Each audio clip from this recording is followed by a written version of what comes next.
നമുക്കെന്നൊരു 4 മണി പലഹാരം ഉണ്ടാക്കാം. ഇത് കുറച്ച് തേങ്ങയും കുറച്ച് പഞ്ചസാരയും കൂടെ മിക്സ് ചെയ്തത്. പിന്നെ നമുക്ക് വേണ്ട സാധനം നമ്മുടെ പപ്പടം. അതിലേക്ക്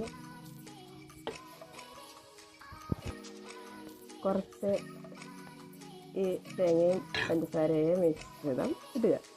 അത് കഴിഞ്ഞിട്ട് ഈ സൈഡൊന്ന് നനച്ച് കൊടുക്കുക. ഇതിൻ്റെ സൈഡൊക്കെ ഇങ്ങനെ ഒട്ടിച്ച് കൊടുക്കുക. നമുക്ക് നമ്മൾ നനച്ച് കഴിഞ്ഞാൽ അതെങ്ങനെ ഒട്ടിച്ച് നമ്മൾ മൈദമാവ് ഉണ്ടെങ്കിൽ അതുകൊണ്ട് സൈഡിൽ നിന്ന് വെച്ചാൽ മതി. എന്നിട്ട് ചൂടായ എണ്ണ എടുത്തിട്ട് വെക്കാം.